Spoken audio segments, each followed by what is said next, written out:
Part 1. You're going to hear a conversation. Before you listen, please look at questions 1 to 10.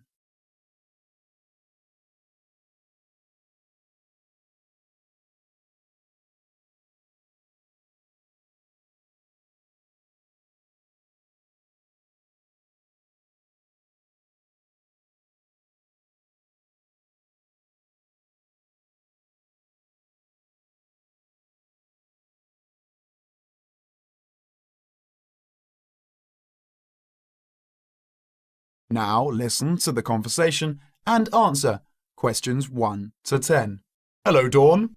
Oh, hi, Elmer. Glad I've bumped into you. I've just found a great idea for the presentation we've got to do for Dr. Banks next month. What, the one on everyday objects? Yes, look at this article. It's really interesting. The aluminium Coke can. You know, Coca-Cola cans, soft drink cans. Look, let's sit down here. Have you got a minute? Sure, I'll just get my bag. OK, so you think we can get a presentation out of this article? I'm sure we can. First of all, we can provide some interesting facts about the aluminium cans that we drink out of every day. Like?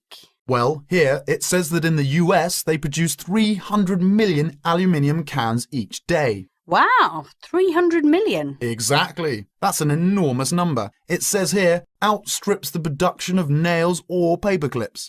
And they say that the manufacturers of these cans exercise as much attention and precision in producing them as aircraft manufacturers do when they make the wing of an aircraft. Really? Let's have a look. They're trying to produce the perfect can, as thin but as strong as possible. This bit's interesting. Today's can weighs about 0.48 ounces, thinner than 2 pieces of paper, from this magazine, say. Yeah, and yet it can take a lot of weight. More than 90 pounds of pressure per square inch. 3 times the pressure of a car tyre. OK, I agree, it's a good topic. Before you listen to the rest of the conversation, you have 30 seconds to read questions.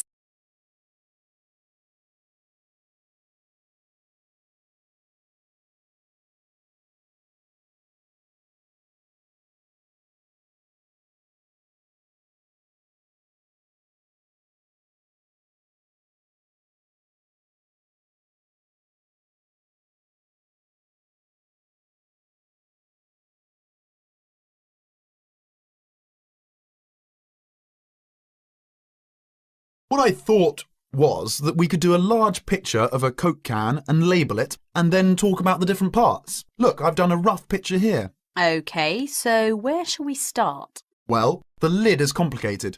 Let's start with the body first.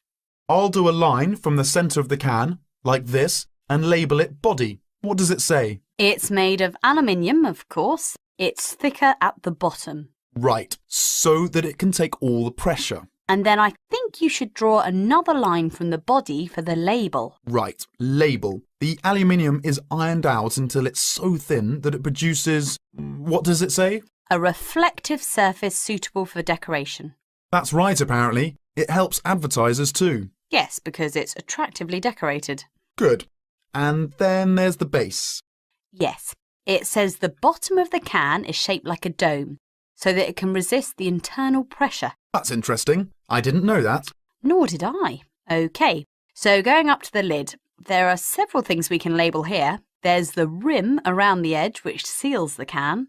Got that? And there's a funny word for the seal, isn't there? Yes, it's a flange. What does it say about it? Well, the can's filled with Coke, or whatever, and after that the top of the can is trimmed and then bent over to secure the lid. That's right. It looks like a seam. We could even do a blow-up of it, like this. F-L-A-N-G-E. Yes, that would be clearer. I think we should label the lid itself and say that it constitutes 25% of the total weight. 25%, so it's stronger than the body of the can. So, to save money, the manufacturers make it smaller than the rest of the can. Didn't know that either.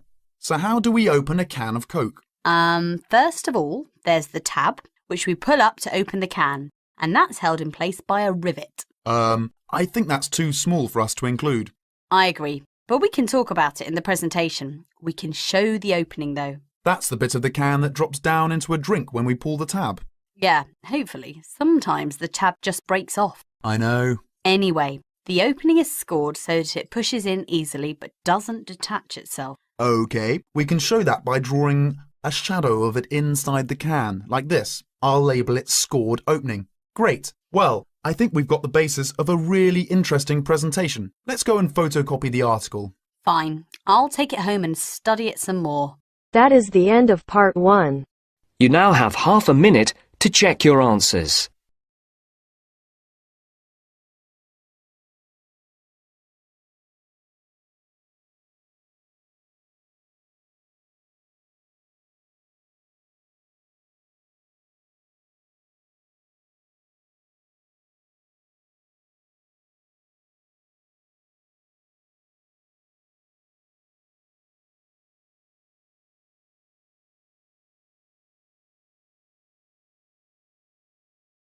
Now turns to part 2. Part 2. You are going to hear a lecture. Before you listen, please look at questions 11 to 20.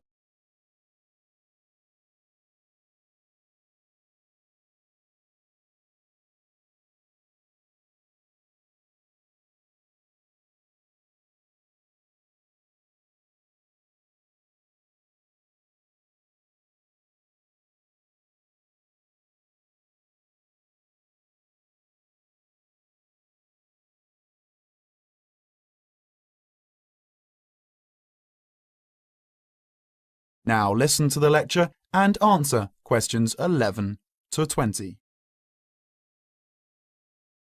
Evening, everyone. I'd like to make a few announcements before the first performances begin at this year's Hetherington Art and Music Festival. Firstly, a short guide to some of the more important places on the site. There are 3 stages. Stage 1 is the main stage, and this is where I am speaking from now.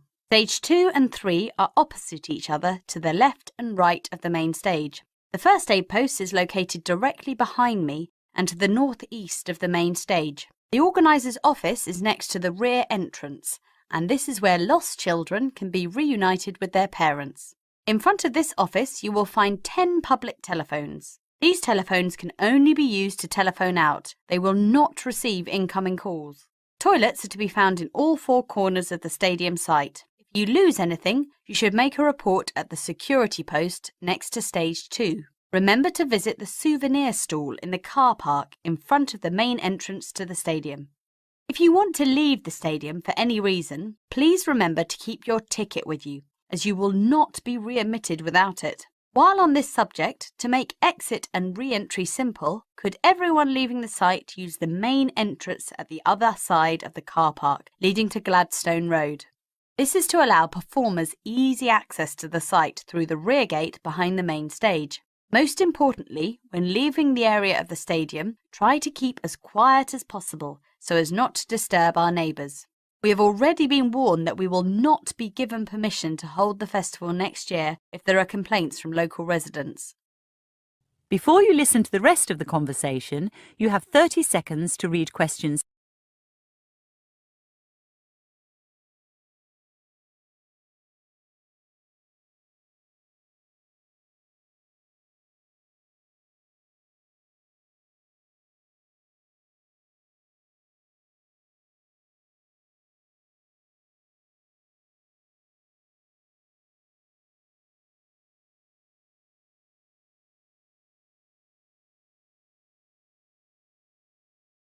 Now that I've got the official announcements out of the way, I'd like to tell you about tonight's programme. The Brazilian drum band will be appearing on stage 3 at 7 o'clock. This is the first time that they have performed outside South America, so their show is not to be missed. This will be followed by Claude and Jacques. We'll be introducing special guests from the fields of music and dance. Meanwhile, on stage 2, there is a modern ballet from Great Grapefruit Incorporated, illustrating women's role in world peace. This will begin at 7 o'clock and last for roughly 2 hours.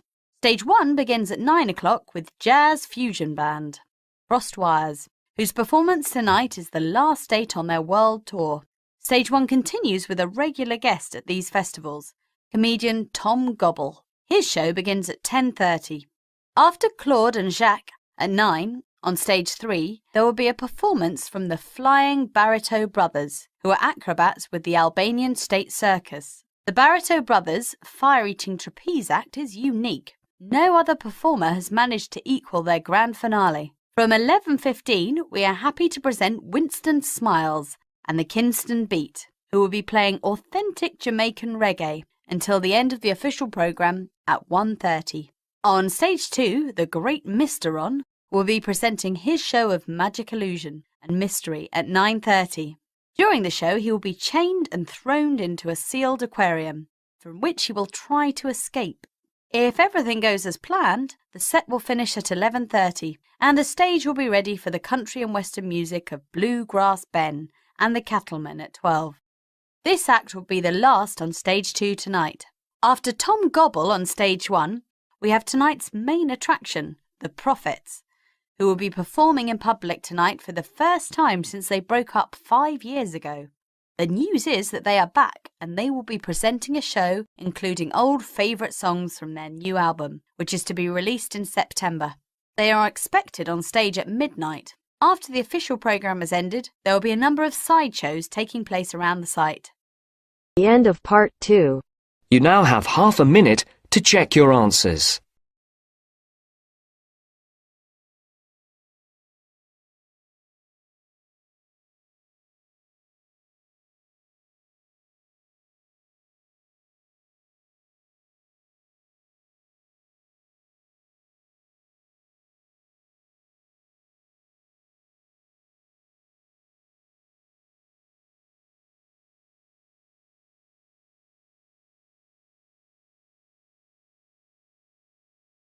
Now turns to part 3.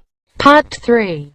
You are going to hear a conversation. Before you listen, please look at questions 21 to 30.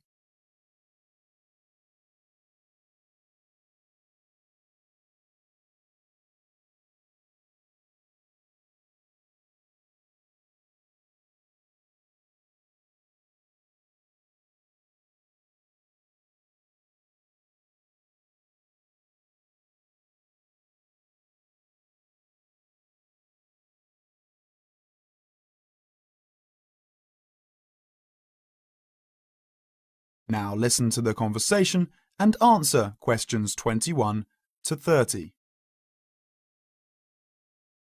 I'm going to speak to Eric this afternoon, the Central University's Environment and Resources Professor. Good afternoon, Eric. Good afternoon, Jane. I know that our university has recently begun a programme for recycling bottles. Can you tell us something about it? Yeah, Jane. I heard that our university has been recycling bottles for about 4 months now. And in fact, it's totally voluntary, and we find that most members are students, and they all agree that there's lots of need for it. And in fact, many people ever do some recycling in their home. I'm sure. Yes, so we thought that would be a good idea to introduce it here for the students. Initially, we started in the university classrooms, where we found there were many bottles. I can imagine. It was surprising, really. The waste came largely from water bottles and alcoholic beverage bottles and non-alcoholic beverage bottles. Right.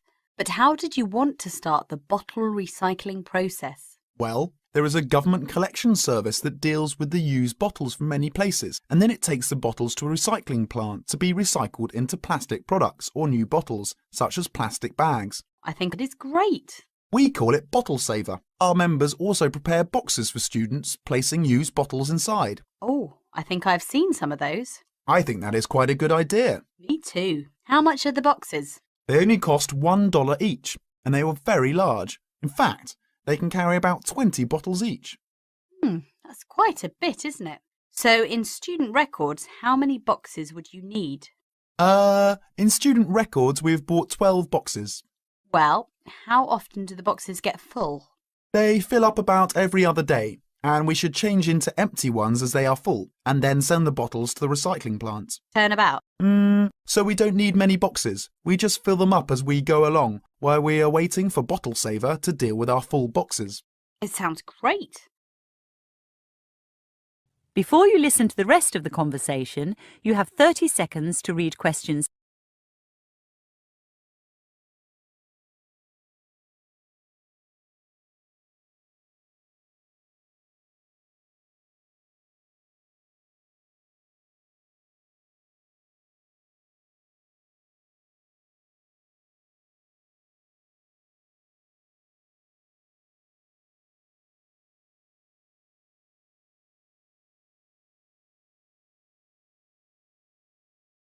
And do you think people would like to use the used bottles as well? In theory, we would like to think so. I think so. But in fact, that is a slight problem. We encourage people to do this by having 3 different ways. What are those? First, there is refused bottle that is integrated and left after drink. And secondly, the recycled bottle that has no unused sides at all. The last, there is scrap bottle. That bottle is broken into small pieces, or for some reason, it is just not useful. So it should be separate, isn't it? Yeah, it is separate. And to answer your question, we encourage people to use the refused bottles and try to use them to carry something. The other bottles can be given to bottle saver for recycling. That's good. There are many ways for people to use bottles. Do you ever find anything undesirable in the boxes? Sometimes. For example? Well, there have been things like orange peels, bags of socks, and waste paper. Once students found a wallet in the boxes. That sounds not bad. Uh-huh. Have you found the owner? Yeah, we found the owner immediately because he put his identity card in his wallet. He was so lucky. Would you say that bottle recycling process is working well? Of course. I really think that it's a great idea, and in fact, it's a good way of saving our resources. I agree with you. It's very important. We can get many kinds of plastic products made from recycled bottles. I think the great thing is that everyone feels they are doing something good when they buy products from recycled bottles. Of course. I think most people will share this view. Well, thank you for your time this afternoon. The thing you share with us is interesting, and let's hope people in our university all join in the bottle saver. Thank you. That is the end of part 3. You now have half a minute to check your answers.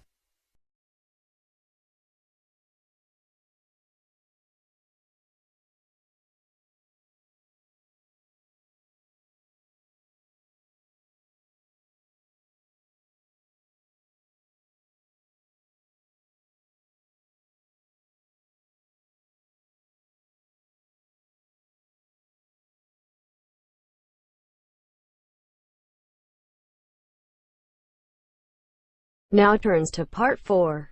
Part 4. Before you listen, please look at questions 31 to 40.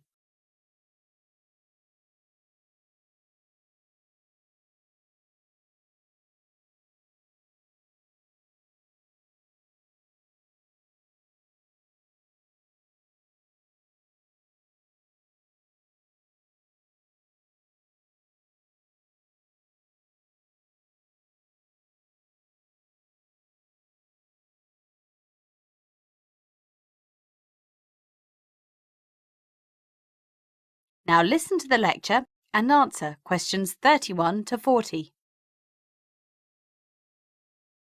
Afternoon, and welcome to this Earth Sciences lecture.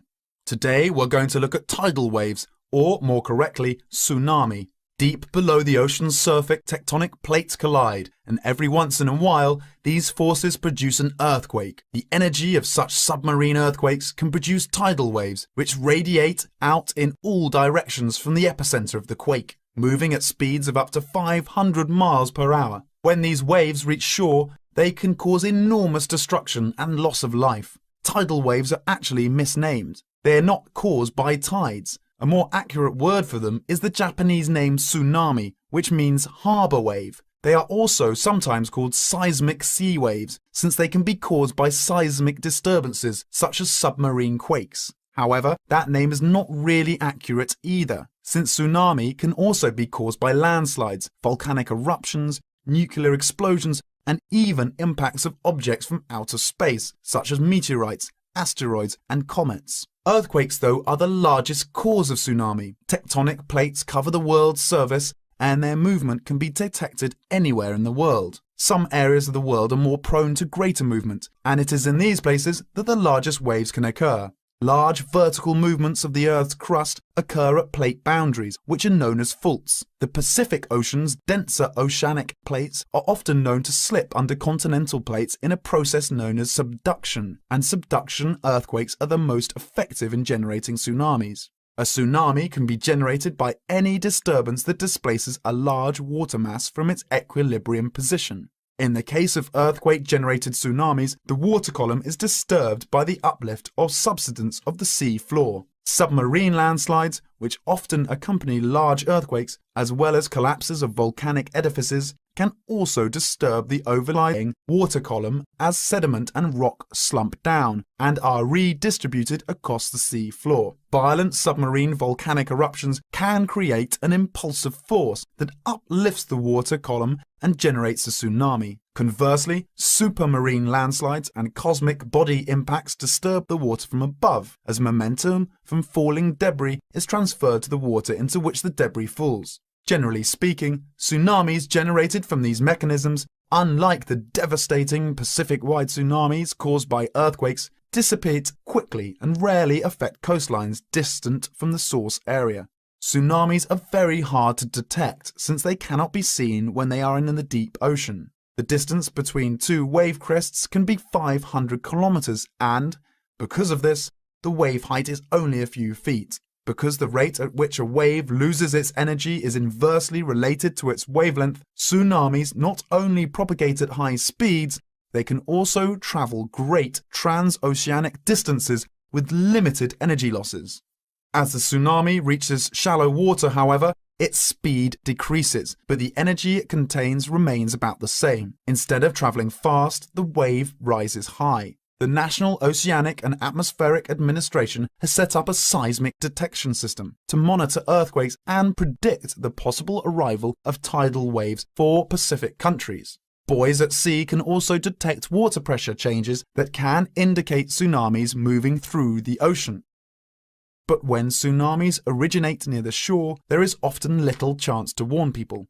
Let's look at some examples of tsunamis and their causes and effects.